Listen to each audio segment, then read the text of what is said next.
So you gained admission to the senior high school and you're wondering, when I go, how will I study? That is why I am here for you. I am Jennifer Suma, your big sister, and you're welcome to High School Stories. Before I proceed to the video, this is the oraimo Space Bars Pro. It is a very unique type of AirPods that you can purchase on the oraimo store app. So head over to the oraimo store app. We're going to put a link in the description box. You can get a discount on any oraimo product you buy with my discount code JENNIFEL. That's Jennifer. Let's get right into it. So as you are going to senior high school, your main reason is to go and study. It is the main reason you are going there. Any other thing comes second. So how are you going to create your study plan? How are you going to study? Well, one thing you need to do is to create a study schedule. You have to plan out sessions for each subject, and it has to be consistent. Don't try and give more time to physics because you think maybe physics is more difficult than math or whatever. In the beginning, try to get consistent time for each subject. Do you get it? So if it's English and you're allocating 2 hours, 2 hours for English, 2 hours for CRS, 2 hours for physics, each subject should get its own time. As I go on, I will let you know, maybe you might have difficulties along the way. You might want to spend more time on a particular subject along the way. That's okay, but make sure you're consistent with this, and then you give realistic planning to each subject. Don't go and give 5 hours for physics when you know that you will not get 5 hours to learn it. And if you know that it's not going to be consistent, it will be very difficult to stick to it because it's not realistic. Do you get it? Because you know you will not get 5 hours, and because of that you might make an excuse not to follow with the plan. So make sure that the plan you are sticking for your schedule is consistent and is realistic according to your schedule in the boarding house. Secondly, after you've planned everything, you have to use active learning techniques. So you need to know yourself and how you learn. There are some people who will revise and they'll have to write everything down to recollect everything that they've learned. There are some people that will need to use pictures, they will need to use audio. So you need to actually know the kind of person you are.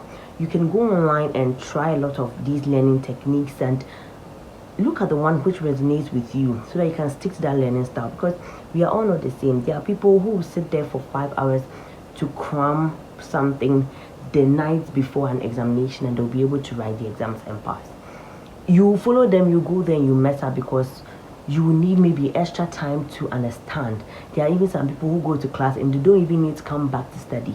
So you need to know who you are. Are you the person who needs to pay attention in class, and that is that you don't really need to do much, or you're the one who needs to come back after class, spend extra hours to understand whatever has been taught? You need to know the kind of person you are. Then you use those learning techniques to your benefits.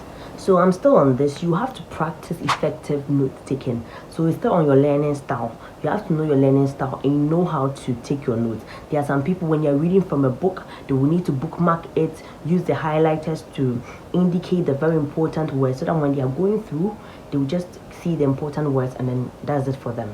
So you need to know your learning style. Then you know how to take your notes even during classes. When the teacher is teaching, you know how to write out your notes. You know how to write your notes in a way that you will understand. Back in senior high school, that's Achimota School, just in case you don't know, I attended Achimota School. So where are the Achimotas? You can say hi.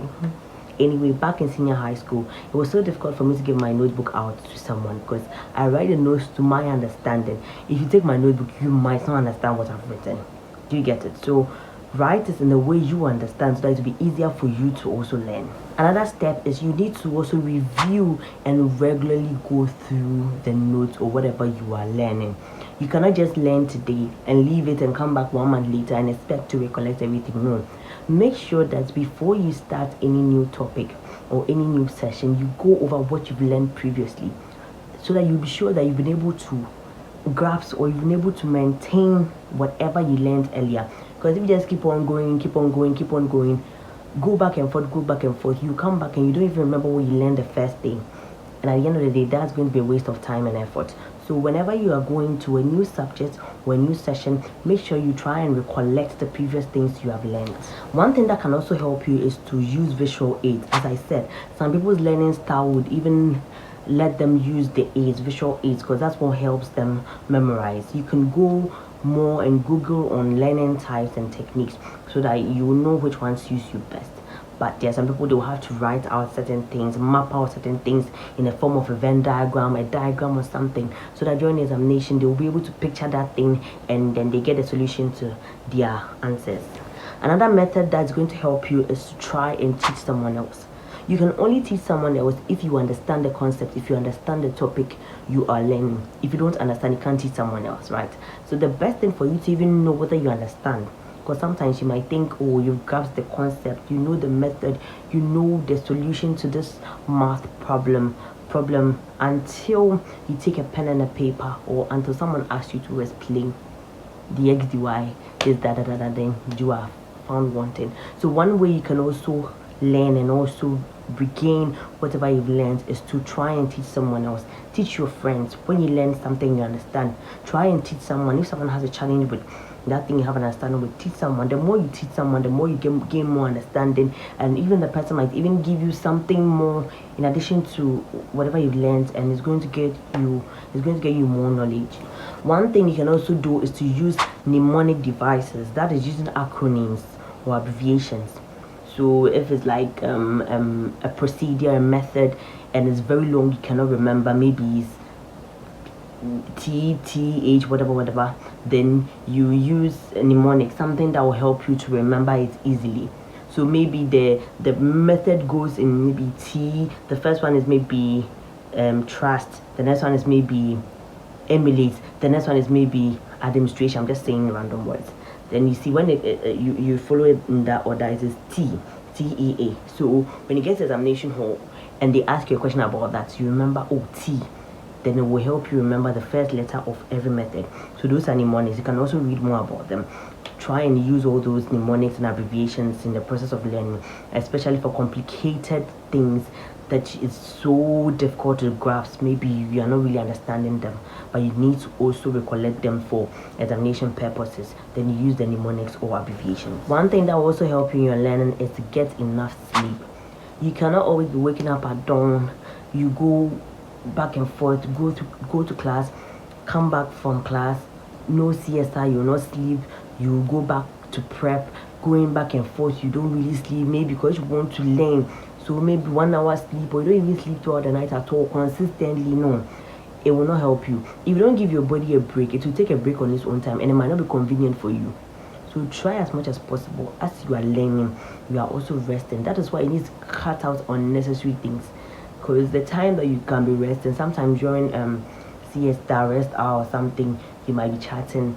That's the time you just, even if it's just a 5 minute power nap, you don't know what that's going to do to you. So you need to get enough sleep so you'll be able to concentrate, you'll be able to have a sound mind, so that when you go to prep or you pick up your book, you understand everything that you learn. You also need to stay organized. You have to know your deadlines, your schedules.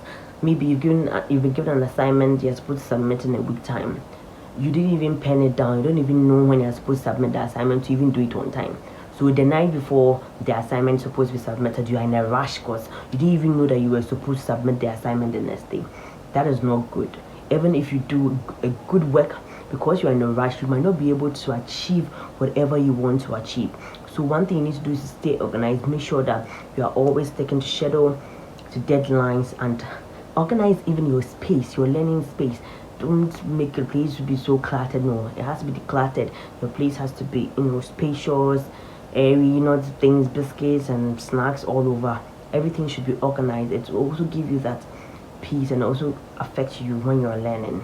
Lastly, seek help when needed. When you are learning and you don't understand something, the first thing you can do is to go to your peers. There are so many of our friends who are mates who understand some of the things. Even when your mates explain to you, sometimes you even grasp it better than when your teacher explains to you, because they can relate to you on your level and they're able to explain it in simple terms for you.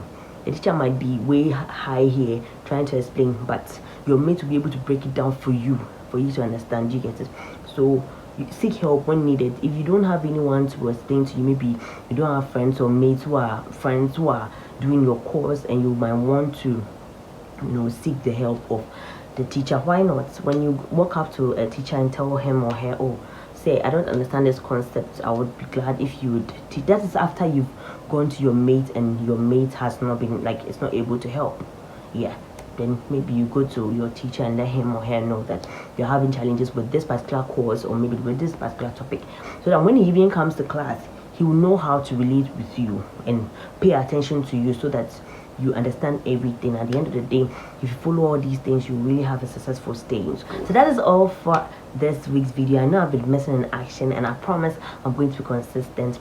If you've not watched the other videos, I have videos on high school, what to expect in high school, especially as a fresher, and many other senior high school videos on this channel, High School Stories. If you've watched to this point and you've not subscribed, what are you waiting for? Just hit the subscribe button, like and share. And also, I have a page. In fact, I had one but it's not active. I want to create a page because I get questions about high school a lot. So if you are interested in joining my page, I'll put it in the description box. There you can interact with me personally, and don't forget to follow me on all social media handles at Jennifer_Soma. I'll see you in the next video.